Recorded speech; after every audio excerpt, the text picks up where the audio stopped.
These are the kinds of projects that get employers noticing you.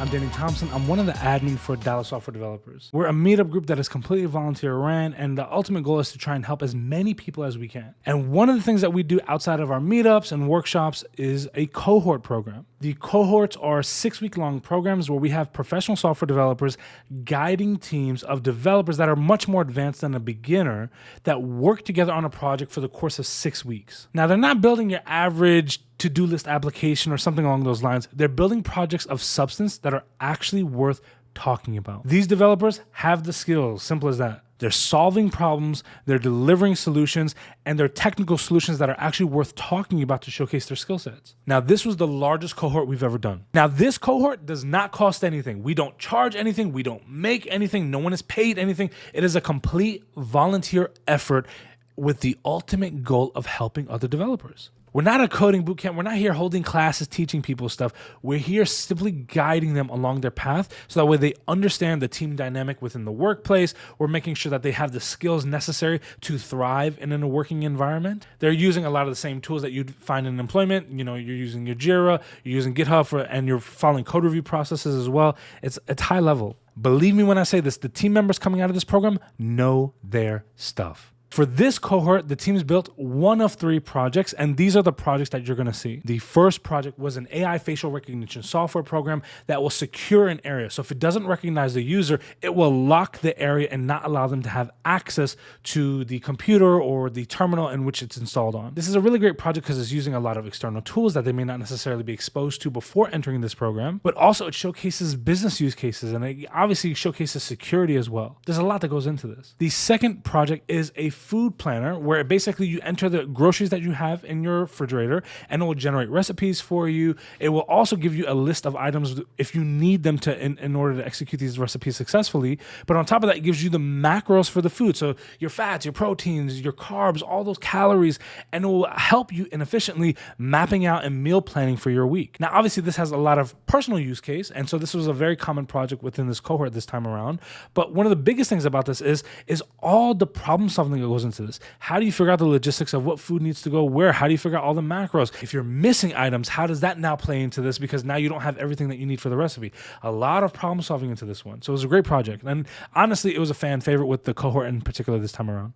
The third project was to build a booking application for a local plumbing company. Once a customer is booking their time slot, it is not just putting something on the calendar, it's also asking them, what is the repair that is required? What parts am I going to need? And it generates an entire list of parts that the plumber can take with them on hand to the repairs for the following day to ensure that they have everything that they need. And if they're missing something, they can go to the wholesaler and pick up whatever it is that they need. Now check out the projects.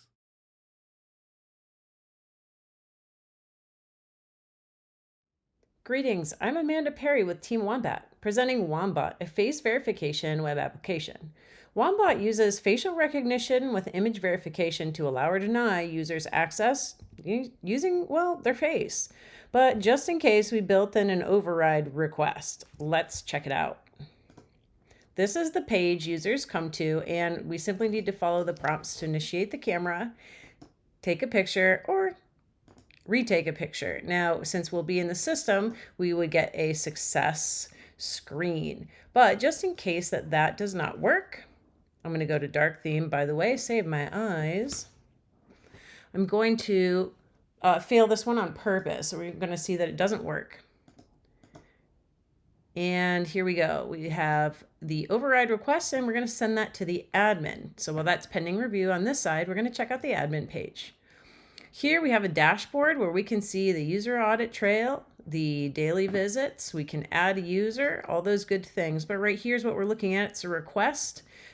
And indeed, I can compare those two. I can deny or give access. I'm going to go ahead and give access. So when I go back to my user page, we will have succeeded. Wombat has 2 front ends made with React, Vite, TypeScript, Tailwind, and Node. The client user side, Farhan and myself built out and deployed with Netlify. The client admin dashboard, Sabina and Kenneth built out. They also used Next.js, and Kenneth built out Firebase for the deployment. On the back end, we have two services: the main service built with Java and Spring Boot by Josh and Carlos, and the facial recognition service built with Python and Flask by Prashant. Carlos also built out Docker so that we could deploy with AWS. Josh and Kenneth built out the database and schema with DynamoDB. We decided to go with DeepFace, a deep learning facial recognition system created by Facebook's scientists. It was released in 2015, and according to Wikipedia, it's currently the largest in the world. Let us not forget our team leads, Mike B. and Noel, bringing the magic. This was fantastic. Thank you all for listening.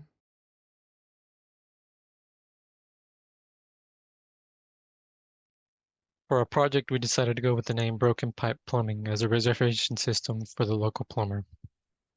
We started with the user flow and wrote down the APIs we need with the requests and responses. We then discussed how our data would need to be stored. We used Excalidraw to create wireframes.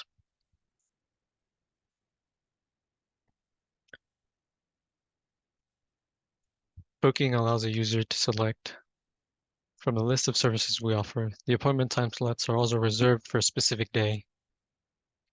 And once the user clicks a time slot, it will be reserved and not allowed to be booked again in the future.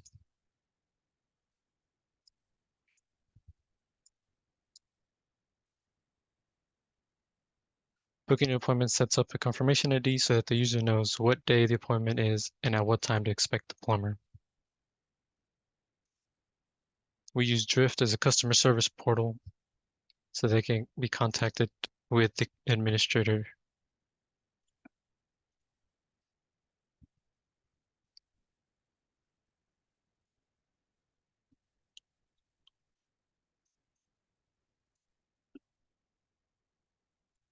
We use Firebase for authentication.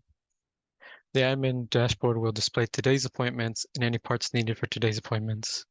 The admin also can view any appointments for today and any past or future appointments.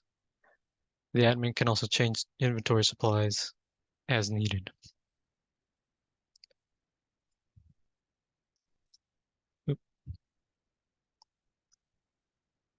Our tech stack is Next.js and Java. We are deploying the backend using render and a container, and our front end to Vercel. Our front end team consists of Prasanna, George, and myself, and the back end is Chris and also myself.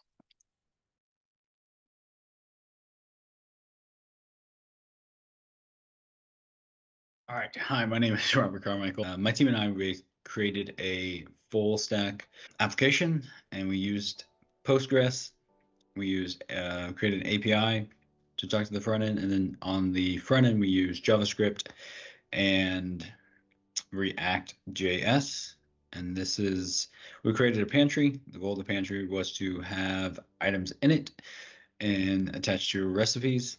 And the rest of my teammates are going to kind of show you where we were. Hello, my name is Kristen Willis. Today I'll be speaking very briefly on the back end of our project. So starting off, we have Docker, which we use to containerize our application as well as ensure consistency across all of our operating systems. Next, we have Postgres SQL, which was easily provisioned with Docker, and we're able to pull an image of Postgres down from Docker and then spin that instance up effortlessly. We created our own API, so we data seeded to provide the front end the initial data that they would need to work with. And last but not least, we were leveraging the entity framework to allow us to interact with the database, which was coded in C#. Hello, my name is Esteban, and in this application I'm going to be going over our dashboard, which is our home page. We have 3 columns here. Our first column is the name of our ingredient. Second is the type. And the third is the amount of quantities that we have for each of those items. So if we would like to add a new item to our pantry, we have our add item button here. Or we can also add a new item by going to a sidebar and going through our pantry list. We created our front end with React.js and TypeScript. Hello everyone, my name is Shezi Butzloff, and today I'm going to introduce to you our pantry entry and pantry edit forms. Our pantry entry form provides a seamless experience for adding new items to our pantry. With user-friendly input fields and validation, it ensures that adding items is quick and error-free. The pantry edit form allows users to easily edit existing pantry items. With pre-filled fields that are intuitive editing options, users can effortlessly update item details without any hassle. Thank you.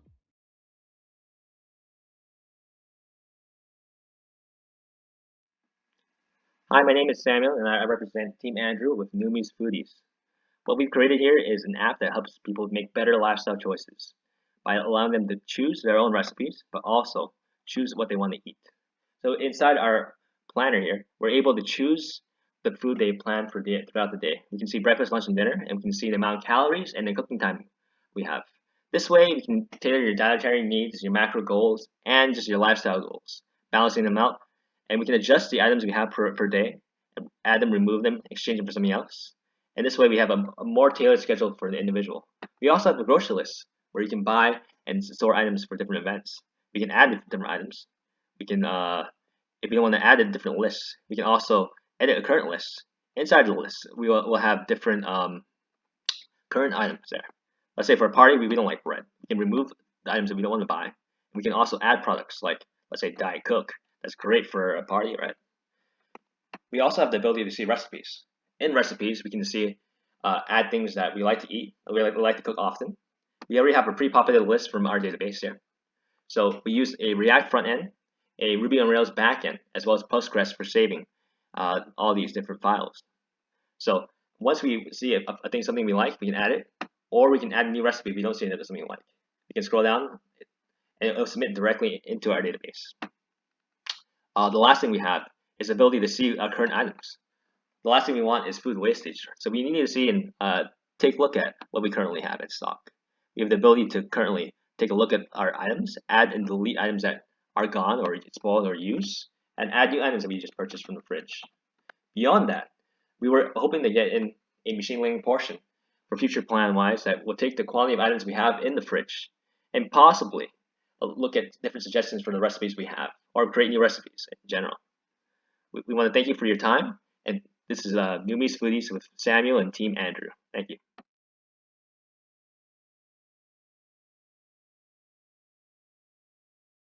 Hi, we're the team Bethany and Ryan, and we got another ingredient app we want to share with you. And here is our amazing team of 2 leaders and 8 amazing developers. The vision for our project was to have a grocery management tool that has a capability of searching recipes and also seeing the macro counter. The tech stack we used was React for the front end and then Java and Spring Boot for the back end. And for our database, we used H2. So this was our project timeline, just brainstorming, designing, coding, and then testing and documenting. So these are our mockups and flows. As far as our entity relationship diagram, we have a user entity, a recipe entity, and an ingredients entity. So these are the wireframes for the app, and it essentially provides an overview of the user flow. The user logs in, they're redirected to the dashboard, they search for a recipe, they add the recipe, and the ingredients from the favorited recipes are automatically added to the ingredients list. So with Gaia, the user logs in with the form provided here.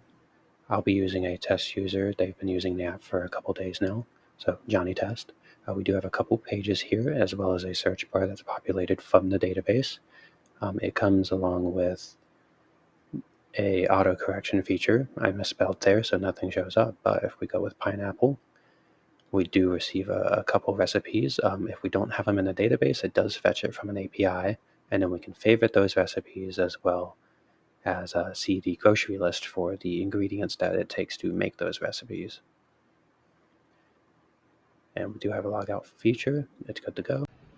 Some final thoughts we had. We thought this was a great team bonding experience, an amazing learning opportunity. Everybody learned so much, and we really appreciate our team leaders. We had 2 amazing leaders for sure.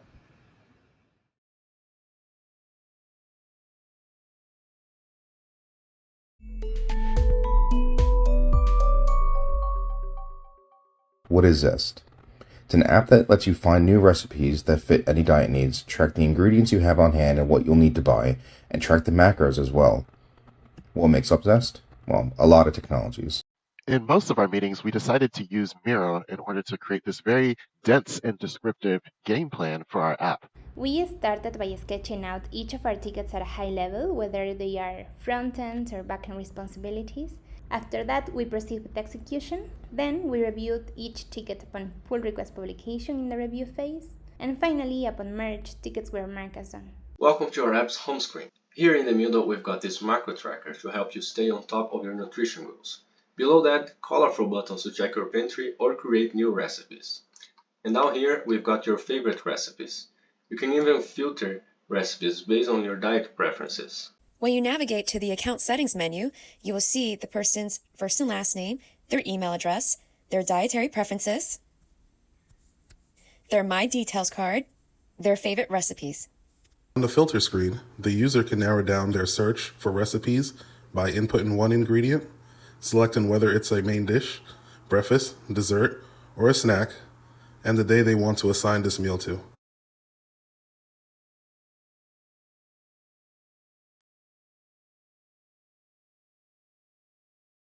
Users can also add ingredients they already own and then search the ingredients within their list. Our app also lets users keep a shopping list of ingredients they need to purchase. Users also have the option of signing in using Google Authentication. Welcome to the Zest API docs. Our backend leverages the Django ORM to work with database models in Postgres featuring models for dietary preferences, favorite recipes, ingredients, macros, planned recipes, and shopping lists. Additionally, our API makes queries to the external Spoonacular API to get specific recipe data.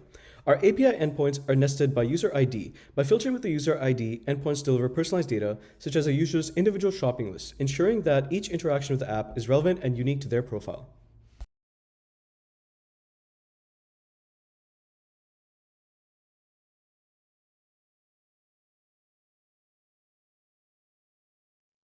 I'm proud to present Team Vinod. We are a team of 7 from 3 different states. We built CookSmart to improve waste management, give you recipe ideas, and more efficient grocery shopping options. We chose the tech stack based on the strengths of our teammates, while also taking in consideration of the job market. Our team brainstormed the core concepts and came up with essential functionalities for the application. Here's a small portion of what went into our database design and API routes. These are the mockups and wireframes for a website. When a user logs in, our application generates a cookie-based JSON web token for future authentication. The registration page checks for user inputs in real time. Once user saved to database, it will return token. Users can add ingredients that they already have. For example, we are adding apples, and the search bar auto-completes the ingredients for them, and we can also add other ingredients like bananas. Now let's remove bananas, and we don't need it. When we click Next, it'll generate recipes based on your ingredients. For example, cranberry apple crisp. So user can see the details of the recipe, such as ingredients and instructions, and can add the recipe to the meal plan. So on the dashboard, user can see the weekly recipe and the list of ingredients user have, and can also see the top meals. When we log out, the session is clear and we can log back in. As you can see, when we log back in, their ingredients are saved and we can see their weekly recipes.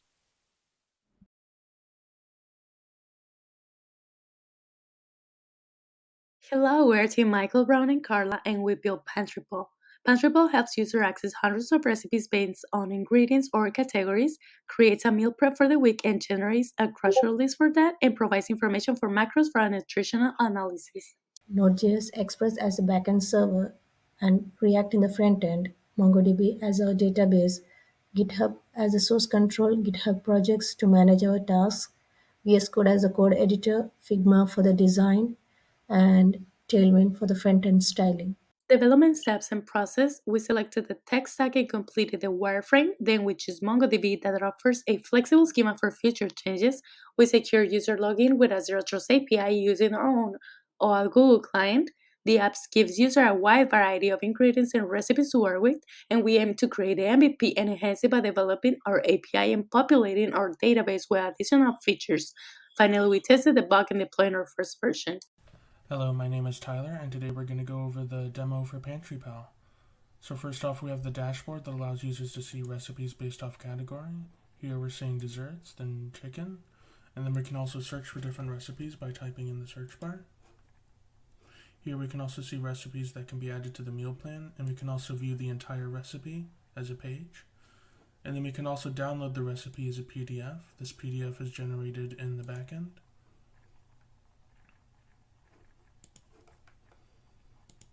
We're going to go ahead and add something to the meal plan. We'll select dinner on Tuesday. So as you can see, we have a beef Wellington here. We can also generate a grocery list based upon what we need.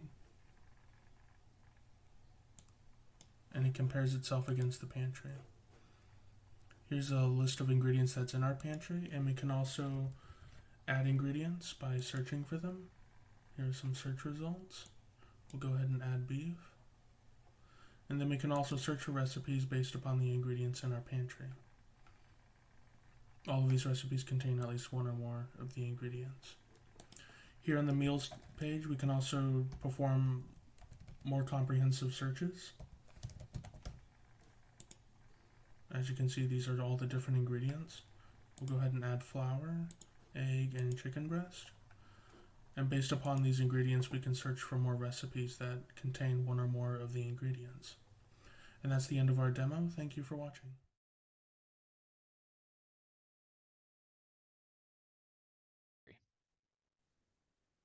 Hey y'all, we are Team Seth. We've been developing the web app Smoothie Buddy that you see here, and my name is Aaron Turner. Hey, how's it going, everyone? My name is Brendan Huddleston. I'm a dev on this team, and I'm going to be passing it off to Nikita. Hi, my name is Nikita Kabir, and I'll be your presenter today. We're also missing one team member, Tinu. She couldn't be here with us today because of work obligations. Without further ado, I will be walking you through our web app. So here we have smoothies recipes that you can select for days of the week. I'm a really fan of the coffee and cream. I'm gonna do that. Creamy carrot cake sounds delicious. I'm gonna pick that for Tuesday. You could do multiple recipes for the week as for a day as well. And after dragging it, it should immediately send to my kitchen. And now we can see that all the ingredients of the recipes are in this grocery list. You can add the ingredients that you already have in your pantry to this inventory, and that should update your grocery list, meaning you don't have to buy that anymore.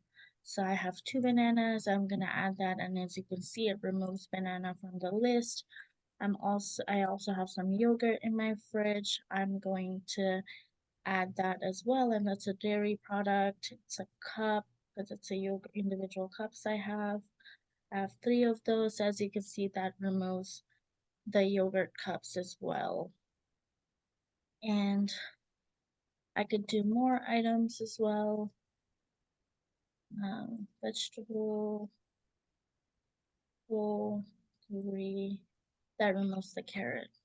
But yeah, thank you so much for watching, guys. This is our product.